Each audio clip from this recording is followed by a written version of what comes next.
Hello, hello, and welcome back to the channel. As most of you know, I'm Topher. And for those of you who don't know and just randomly decided to click on the video, welcome to the channel. I'm Topher. Thank you for stopping by. So we're here to do reaction, and we're getting back into Cherry Magic. We're diving into episode 6. The end of episode 5, Adachi wasn't feeling well, and he was leaving work, and then he passed out, and Kurosawa caught him and was like, hey, I'm gonna get you to the hospital. I'm gonna take care of you. Don't you worry. So they called a taxi, and then all of a sudden Kurosawa's ex-girlfriend popped into the taxi and was like, hey, I'm gonna sit down in this taxi with you, and you've been avoiding my calls and whatnot, so we're gonna go talk or hang out. So here we go. And I'm like, okay, well, this seems awkward. So we're gonna dive into episode 6 and see where things went.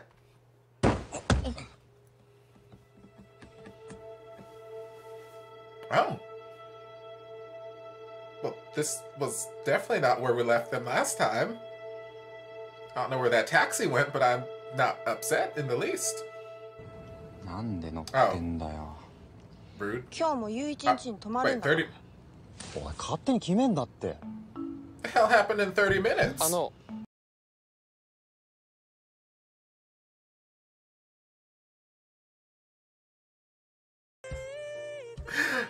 I love this show so much.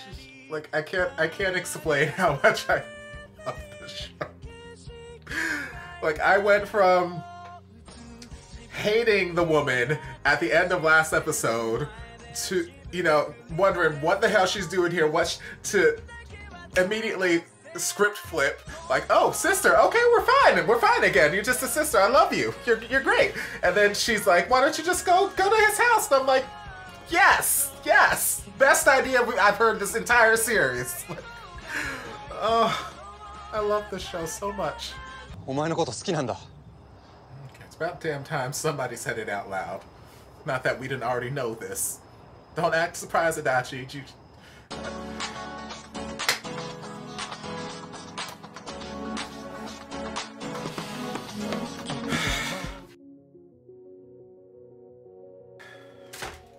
Okay, they did it to me again. They did it to me again. This show is very, very, very, very good at drawing you in and leaving you on that sort of cliffhanger moment without me expecting it. Cause like that's one thing that I got really good at picking out on when I was watching Game Boys. Cause like Game Boys, they were notorious episode after episode, cliffhanger. But like after a certain while, you could kind of feel when that cliffhanger moment was coming, and you could kind of feel like, okay, this is the point when the episode's gonna end. Or I swear to God, if this episode ends right now, and then it ends, and you're like, ah, I knew it. Like you could kind of almost call those moments where they were gonna end the episode. But here, this is like the second or third time in a row where like I'm just so engrossed in what's happening here, and I'm just so invested, and like this cliffhanger moment, not really one that I'm expecting to be a cliffhanger necessarily, and they just stop the episode right there, and I'm like, oh man. Like I thought I still had like another like 2 or 3 minutes left in the episode or something. It's just like, oh man, it came up out of nowhere. But man, that episode went by fast. So, man, where do I start? Like, it started off so adorable with the whole Kurosawa nursing Adachi back to health and, you know, making the porridge and them having the nice little moment. And then Adachi, for whatever reason, he keeps trying to avoid this sweet moment. He keeps trying to avoid just being sweet. Like, it's not like Kurosawa is having these thoughts where it's not like he's having these super sexual thoughts, like he's trying to pounce on him, except for that one point when they were talking about kissing or whatever a couple episodes back. But outside of that, it's not like he's trying to, like, you know, make a move on him or, you know, whatever. Like, all the visions that Adachi's seeing are basically just Kurosawa picturing this happy little fantasy life where they're just basically doing what they're doing at that moment. Having breakfast, eating a meal, doing laundry, like not very mundane, ordinary, everyday tasks, but he's just dreaming about doing them with Adachi because he really, really just cares for him so much, and he wants to be that person that Itachi cares for. He really does.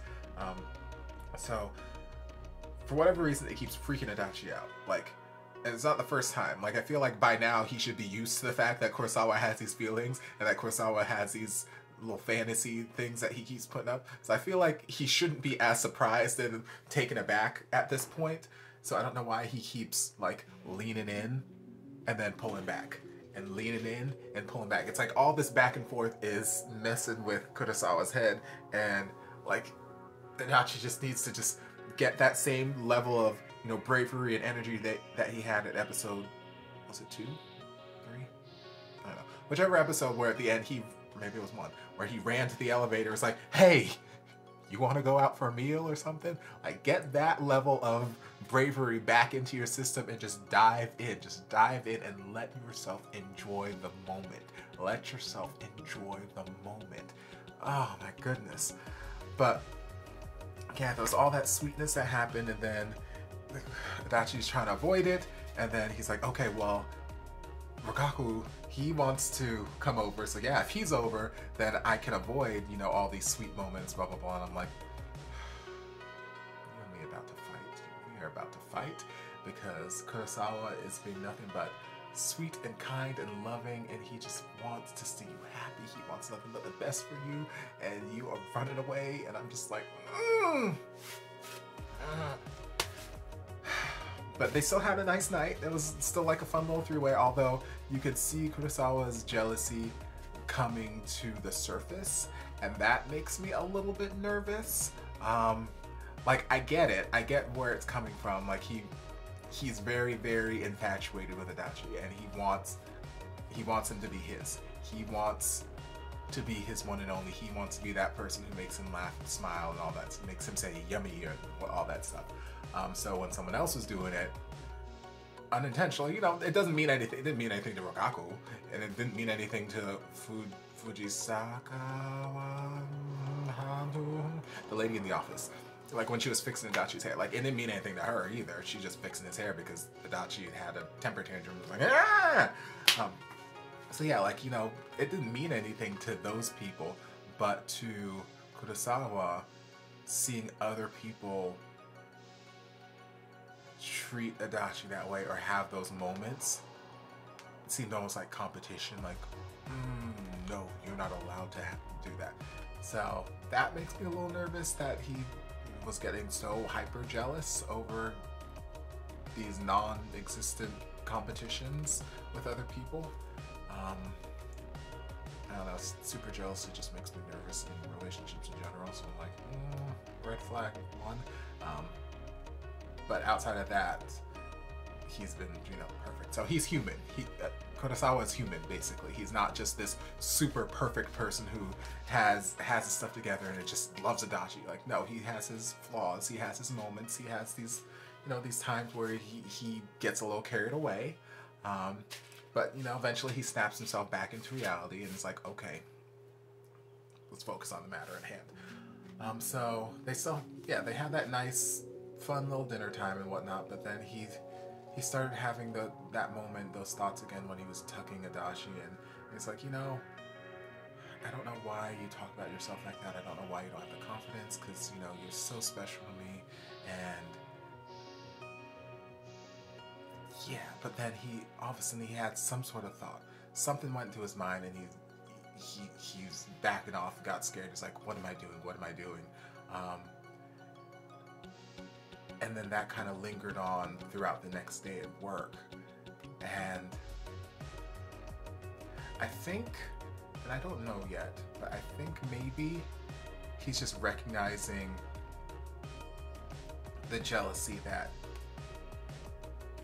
was rising up in him. He's recognizing some of the more negative, maybe toxic traits or behaviors that were developing in him, just at the thought of other people potentially pursuing Adachi, even though they weren't, but just the thought of other people who might also be in Adachi's world was causing this sort of negative reaction in him. it's probably best for, like, yes, I would love them to just live together, cohabitate, and just, you know, have all the fun and just give me all the feelings. But it's probably best for him to step away, not be that close to Adachi at the moment. Just because, like, you know, he's saying it hurts too much to be around him because he likes him. And sometimes, yeah, sometimes when you like someone in secret, and it's funny, I was just talking about this when I was reacting to Ben and Jim earlier in this reaction session. But yeah, sometimes when you like someone in secret, it can just eat you alive, and you get all these different kinds of feelings, whether it's feelings of jealousy when you see them with other people, or, you know, feelings of sadness or depression, whatnot. Like, keeping that inside is such a hard thing to do. Been there, done that.